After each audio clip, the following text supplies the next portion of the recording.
Hello and welcome to Cooking the Books with Heather. Today we're working once again out of Teresa Carle-Sanders' Outlander Kitchen Cookbook, and we are cooking breakfast. We are making potato fritters. So I've made potato pancakes before. I'm not sure that I've made them this way.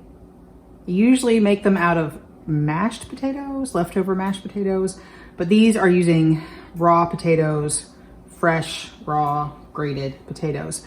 A little bit like hash browns, but they do have other ingredients to sort of bind them together. So the first thing that we need to do is to grate our potatoes. So these are russet potatoes, which I had a bunch left, so that's why I chose to do this recipe. And I've washed them really well, just like I would if I were going to bake them, because we are not peeling them. So it doesn't say to peel them. And I've got my grater. I used it for a little bit of cheese earlier and it's fine. I don't care if there's a little tiny bit of cheese in this recipe. And I have my cut-proof gloves so I don't kill myself on my grater. So I'm gonna be grating my potatoes here for a while. Okay, that is good enough for that. Now I'm not gonna clean off my grater yet because I still have something else left to grate. So I only need half of this onion, but what I'm gonna do to make it easier to grate is I'm gonna cut it in half that way, and that's the half I'm not gonna use. I'm going to try to peel off the outside layer and leave the root end attached so it hopefully won't all fly apart while I try to grate this into the bowl with the potatoes. I think that is plenty of that, and that worked out much better than I've ever had grated onion work out for me before when I did it by hand. So that is great. I will remember that. So we're done with the grater. I'm gonna put that in the sink and take off my glove. All right, so now we have the rest of our ingredients. We're gonna make it very basic. She does say you could add some sausage in here if you want and make it sort of a full breakfast. I've already made some bacon we're gonna eat with our breakfast. So that is not a thing. So I'm gonna add, I've pre-measured this flour and that will help bind it together. I'm gonna go ahead and put in my pepper. I'm not measuring it.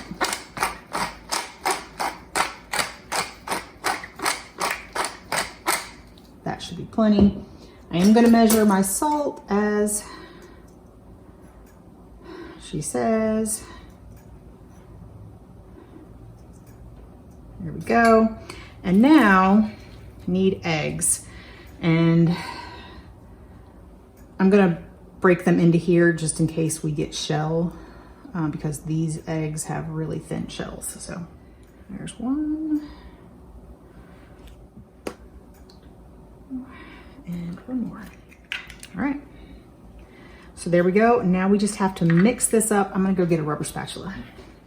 Just mix well to combine. We want those eggs to break up and the flour to get absorbed and all of that to be one batter. So we want to mix it up pretty well,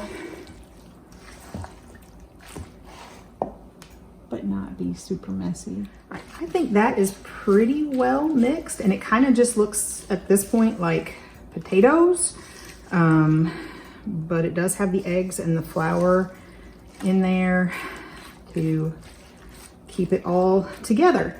So we will see you over at the stove to fry these up.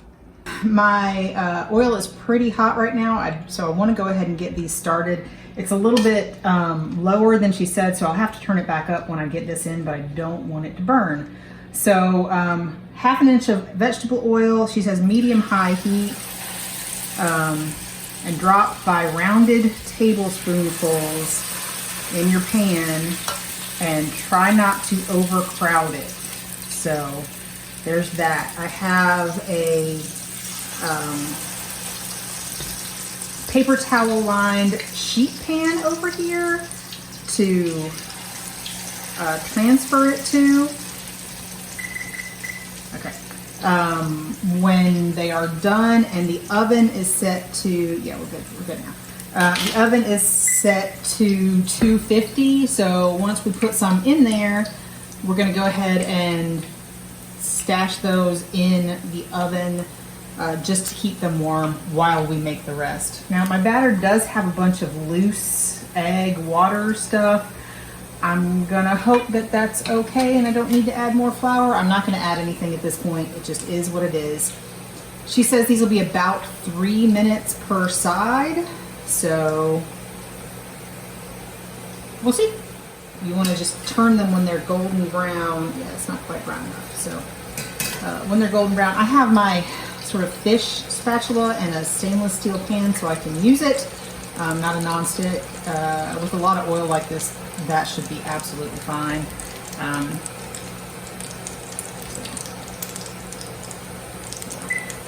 going to go ahead and put another one here in the middle and just keep these frying up. They're probably not going to be as pretty and round as hers, but they'll be fine. They'll still be delicious.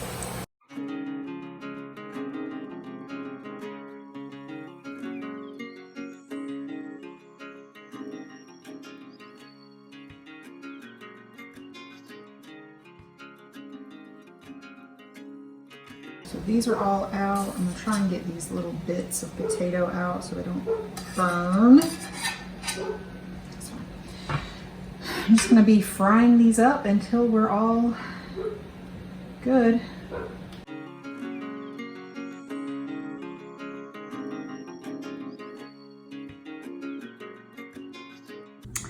On this episode of Cooking the Books with Heather, you watched me make potato fritters from Teresa Carle-Sanders' Outlander Kitchen Cookbook. Now I found this relatively easy, but it would be easier if I just used my food processor to grate the potatoes. Grating potatoes and onions is a little bit prone to injury, at least in this house.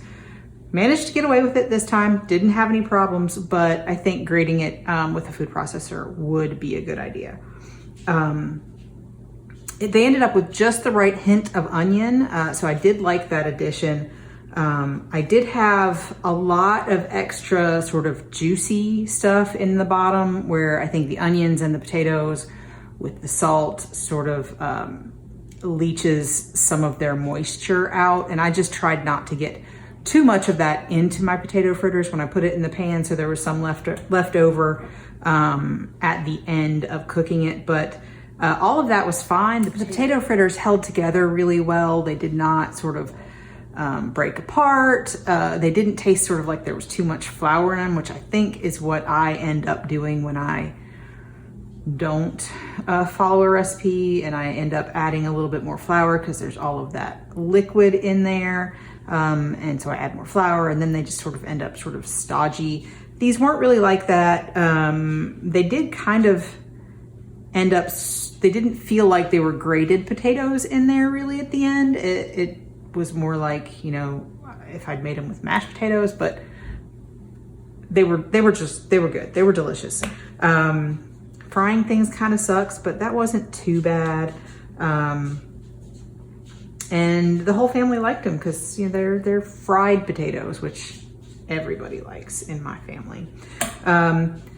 She says you can serve them with sour cream and green onions. You can serve them with ketchup if you want. But I think she said her favorite is applesauce. No, her favorite is plain with just a little bit more salt and pepper. But applesauce is also sort of a standard. We didn't try that, but we did try it with both sour cream and green onions and ketchup, and everybody liked it that way. So I will definitely be doing this again if I ever want to make potato fritters. And I quite often am looking for potato recipes that my kids enjoy because they don't like mashed potatoes because they're the weirdest kids ever in the world. I thought mashed potatoes were something kids were supposed to like, but they do not. So yeah, this would be a good potato recipe. I like to sort of vary our meals a lot. So having another option for something to do with potatoes would be great. And even though these are in the breakfast chapter, they would go perfectly well with a dinner or a lunch, whatever. Good sort of all-purpose potato recipe. Anyway, if you enjoyed watching me make this, please give me a thumbs up, hit the subscribe button, and come back and watch me make something else next week.